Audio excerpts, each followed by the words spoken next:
السلام علیکم ورحمۃ اللہ وبرکاتہ۔ بسم اللہ الرحمن الرحیم۔ رب اشرح لی صدری ویسر لی امری واحلل عقدۃ من لسانی یفقہوا قولی۔ آج سے انشاءاللہ ہم سورۃ الفاتحہ کا آغاز کریں گے۔ سب سے پہلے یہ جاننا ضروری ہے کہ الفاتحہ کا مطلب کیا ہے۔ الفاتحہ کا مطلب ہے اوپننگ، کھولنا۔ تو جب بھی ہم قرآن کو کھولتے ہیں تو سب سے پہلے ہمارے سامنے سورۃ الفاتحہ ہی آتی ہے، جس کا مطلب ہے کھولنا۔ اس کو سٹارٹ کرنے سے پہلے چند چیزیں ہیں جن کا جاننا بہت زیادہ ضروری ہے۔ تو آئیے دیکھتے ہیں۔ سورۃ الفاتحہ قرآن مجید کی سب سے پہلی سورت ہے جس کی احادیث میں بڑی فضیلت بیان ہوئی ہے۔ فاتحہ کے معنی ہیں آغاز اور ابتدا، اس لیے اسے الفاتحہ یعنی فاتحۃ الکتاب کہا جاتا ہے۔ اس کے اور بھی متعدد نام احادیث سے ثابت ہیں، مثلا ام القرآن، السبع المثانی، القرآن العظیم، الرقیہ یعنی دم۔ جس طرح ایک صحابی نے ایک بچھو کے ڈسے ہوئے کو اس سے دم کیا تو اسے آرام آ گیا۔ نبی کریم صلی اللہ علیہ وآلہ وسلم نے فرمایا، تجھے کس طرح معلوم ہوا کہ یہ دم ہے؟ تو اس سے یہ پتہ چلتا ہے کہ اگر کسی کو کوئی بھی ڈیزیز ہے، کسی بھی قسم کی بیماری ہے، تو یہ پڑھ کر اس کو دم کیا جا سکتا ہے۔ جیسا کہ ایک حدیث قدسی میں ہے، اللہ تعالیٰ نے فرمایا، میں نے صلاح نماز کو اپنے اور اپنے بندے کے درمیان تقسیم کر دیا ہے، یعنی سورۃ الفاتحہ مراد ہے اس سے، جس کا نصف حصہ اللہ تعالیٰ کی حمد و ثنا اور اس کی رحمت اور ربوبیت اور عدل و بادشاہت کے بیان میں ہے، اور نصف حصے میں دعا و مناجات ہے جو بندہ اللہ کی بارگاہ میں کرتا ہے۔ اس حدیث میں سورۃ الفاتحہ کو نماز سے تعبیر کیا گیا ہے، جس سے یہ صاف معلوم ہوتا ہے کہ نماز میں اس کا پڑھنا بہت ضروری ہے۔ نبی کریم صلی اللہ علیہ وآلہ وسلم کے ارشادات میں سے اس کی خوب وضاحت کر دی گئی ہے۔ فرمایا، لا صلاة لمن لم یقرأ بفاتحۃ الکتاب، اس شخص کی کوئی نماز نہیں جس نے سورۃ الفاتحہ کو نہیں پڑھا۔ یعنی کہ اس سے کیا پتہ چلا کہ سورۃ الفاتحہ کے بغیر نماز نہیں ہے، اور ہم ساری زندگی بعض اوقات سورۃ الفاتحہ پڑھ رہے ہوتے ہیں لیکن ہم مسٹیکس کے ساتھ پڑھ رہے ہوتے ہیں۔ تو اس کو جاننا بہت زیادہ ضروری ہے، مسٹیکس کو ٹھیک کرنا بہت زیادہ ضروری ہے، اس کے میننگ کو جاننا بہت زیادہ ضروری ہے، تاکہ جو چیز ہم پڑھ رہے ہیں، جو ہم جان رہے ہیں، اس پہ ہم عمل بھی کر سکیں اور اپنی نمازوں کو مزید بہترین بنا سکیں انشاءاللہ تعالی۔ پھر قرآن مجید میں آتا ہے، وَإِذَا قُرِئَ الْقُرْآنُ فَاسْتَمِعُوا لَهُ وَأَنصِتُوا لَعَلَّكُمْ تُرْحَمُونَ۔ اللہ سبحانہ وتعالیٰ سورۃ الاعراف میں ارشاد فرماتے ہیں کہ جب قرآن پڑھا جائے تو توجہ سے سنو اور خاموش رہو۔ ایک حدیث میں بھی ارشاد ہے، وَإِذَا قَرَأَ فَأَنصِتُوا، یعنی کہ جب قرآن کی تلاوت کی جا رہی ہو تو خاموش رہو۔ تو اس چیز کو بھی ہم نے دھیان میں رکھنا ہے کہ آیا ہم تلاوت کر رہے ہیں تو بار بار اس کو توڑ کر باتیں نہ کریں، آرام سے تلاوت کریں، فوکس ہو کے تلاوت کریں تاکہ اس کا اجر ملے۔ اور فار ایگزامپل کوئی تلاوت کر رہا ہے اگر، تو ہمارے اوپر یہ بھی لازم ہے کہ ہم اس کی تلاوت کو آرام سے خاموشی کے ساتھ سنیں، اس کو امپورٹنس دیں کہ یہاں پہ اللہ کی باتیں ہو رہی ہیں۔ تو انشاءاللہ اللہ تعالیٰ سے امید ہے کہ آپ کو یہ باتیں سمجھ آ گئی ہوں گی۔ چلیے اب ہم چلیں گے تجوید کے لیسن کی طرف۔ سورۃ الفاتحہ۔ اعوذ باللہ من الشیطان الرجیم، بسم اللہ الرحمن الرحیم،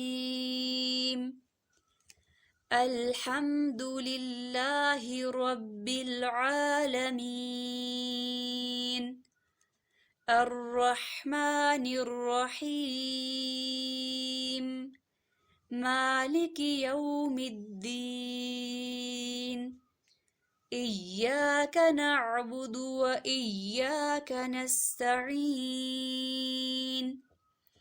اهدنا الصراط المستقيم،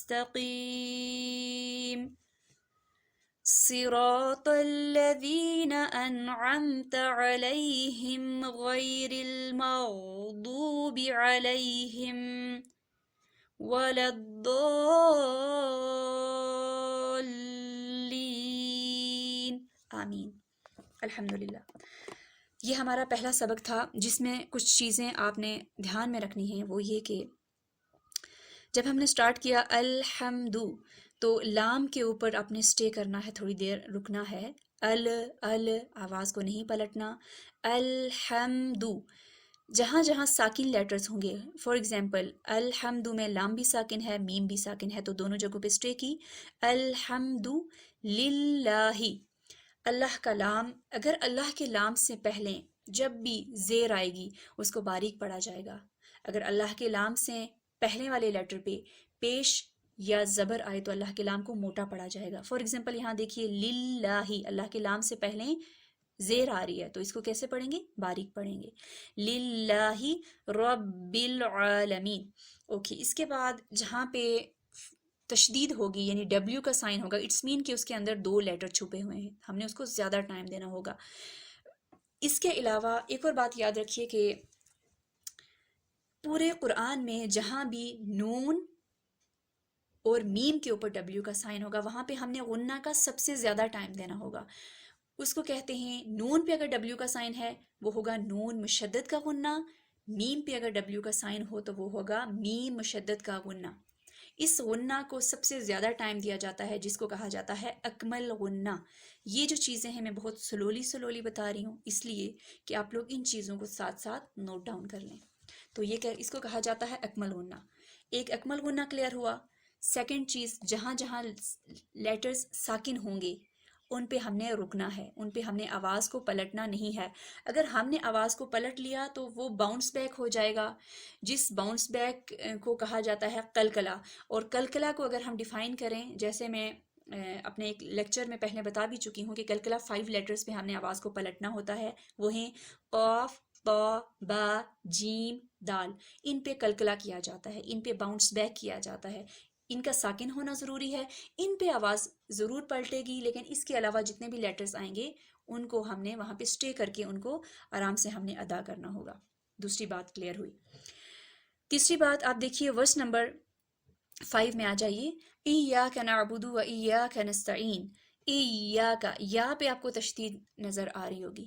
اب آپ نے ایک اور بات یاد رکھنی ہے، پورے قرآن میں جہاں پہ بھی یا اور واو ہو اور ان پہ ڈبلیو کا سائن ہو